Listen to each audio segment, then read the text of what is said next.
नमस्कारम। गुरुकुल मार्ग पर आप सभी का स्वागत है। इस वीडियो में हम बात करेंगे 16 संस्कार की। वीडियो शुरू करने से पहले चैनल को सब्सक्राइब जरूर करें। प्राचीन काल में प्रत्येक कार्य संस्कारों से आरंभ होता था। उस समय संस्कारों की संख्या लगभग 40 थी। गौतम स्मृति में 40 संस्कारों का उल्लेख है। महर्षि अंगिरा ने इनका अंतर्भाव 25 संस्कारों में किया। व्यास स्मृति तथा नारद पुराण में 16 संस्कारों का उल्लेख है।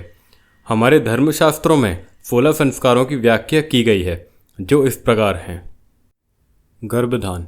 गृहस्थ जीवन में प्रवेश के उपरांत प्रथम कर्तव्य के रूप में इस संस्कार को मान्यता दी गई है। गृहस्थ जीवन का प्रमुख उद्देश्य संतानोत्पत्ति है। उत्तम संतति की इच्छा रखने वाले माता पिता को गर्भधान के पूर्व अपने तन और मन के लिए यह संस्कार करना चाहिए। वासनाग्रस्त होकर या केवल मनोरंजन के लिए यह प्रक्रिया नहीं की जाती। महर्षि चरक के अनुसार गर्भधान के समय माता पिता को शारीरिक रूप से पुष्ट और प्रसन्नचित मनोअवस्था में ही यह संस्कार करना चाहिए। पुंसवन संस्कार। गर्भस्थ शिशु के मानसिक विकास की दृष्टि से यह संस्कार उपयोगी समझा जाता है। गर्भधान के दूसरे या तीसरे महीने में इस संस्कार को करने का विधान है। हमारे मनीषियों ने संतानोत्कर्ष के उद्देश्य से किए जाने वाले इस संस्कार को अनिवार्य माना है। गर्भस्थ शिशु से संबंधित इस संस्कार को शुभ नक्षत्र में संपन्न किया जाता है। पुंसवन संस्कार का प्रयोजन स्वस्थ एवं उत्तम संतति को जन्म देना है। जो दैवीय आत्मा शरीर में प्रवेश कर चुकी है, उसका संरक्षण और संवर्धन करने के लिए गर्भवती माता को योग्य बनाने हेतु यह संस्कार किया जाता है। सीमंतोन्नयन संस्कार। इस संस्कार को सीमंतकरण अथवा सीमंत संस्कार भी कहते हैं। इस संस्कार का अभिप्राय है सौभाग्य संपन्न होना तथा गर्भपात रोकने के साथ साथ गर्भस्थ शिशु एवं उसकी माता की रक्षा करना भी इस संस्कार का मुख्य उद्देश्य है।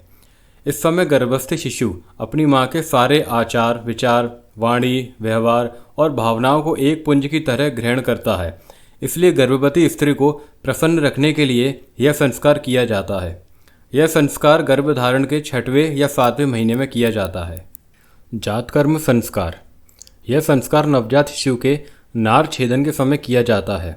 यह संस्कार शिशु के जन्म के तुरंत बाद किया जाता है ताकि जन्म से संबंधित सारे दोषों का निवारण हो सके। शिशु के नार छेदन से पूर्व सोने की चम्मच या अनामिका उंगली से 2 बूंद गाय का घी तथा 6 बूंद शहद मिलाकर चटाया जाता है। गाय का घी आयु बढ़ाने वाला और पित्तशामक होता है, वहीं शहद कफनाशक होता है। सोने की चम्मच से जब यह चटाया जाता है तब त्रिदोष यानी वात, पित्त और कफ की प्रकृति संतुलित हो जाती है। उसके बाद शिशु को पहला स्तनपान कराया जाता है। नामकरण संस्कार। नामकरण संस्कार जन्म के 11वें दिन या किसी भी शुभ नक्षत्र में इसको संपादित किया जाता है। नामकरण संस्कार सनातन धर्म में बहुत महत्व रखता है। हमारे मनीषियों ने नाम का महत्व इसलिए भी अधिक बताया है क्योंकि ये व्यक्ति के विकास में सहायक होता है। जैसा कहा भी गया है, राम से बड़ा राम का नाम।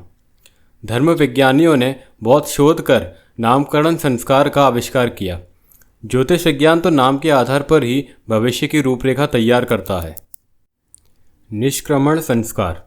निष्क्रमण का मतलब होता है बाहर निकालना, यानी जब तक चंद्रमा और सूर्य आदि से शिशु का कभी सामना नहीं होता, यानी शिशु घर के भीतर ही रहता है, उसको बाहर की रोशनी का प्रत्यक्ष अनुभव इस संस्कार के माध्यम से कराया जाता है।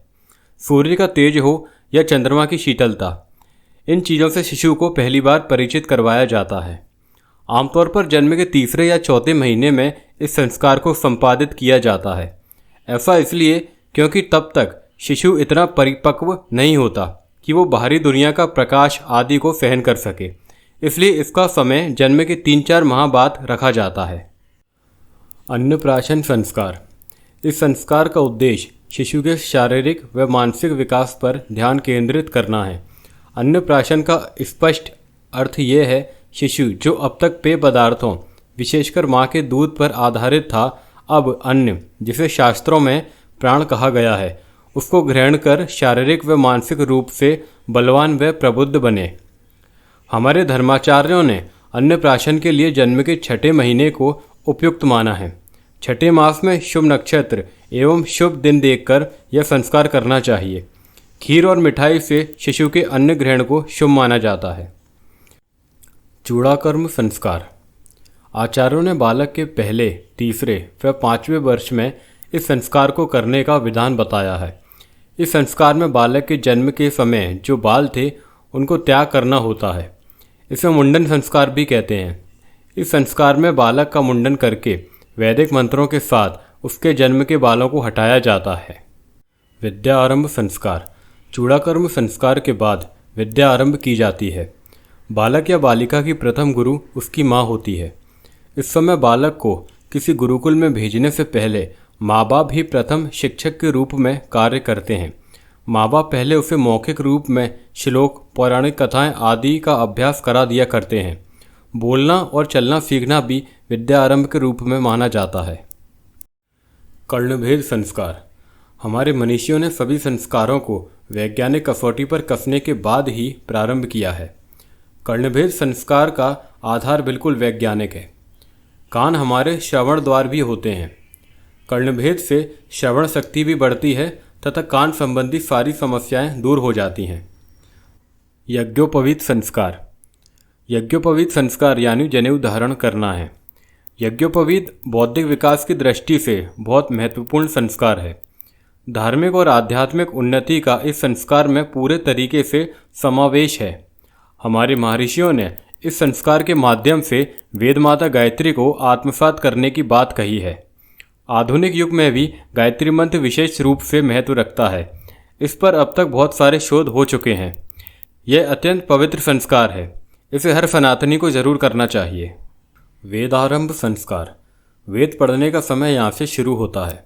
इस संस्कार में बालक अपने घर से गुरुकुल में प्रस्थान करेगा। वह गुरुकुल में आचार्य व गुरुओं की शरण में रहकर अपनी विद्या अध्ययन करता है।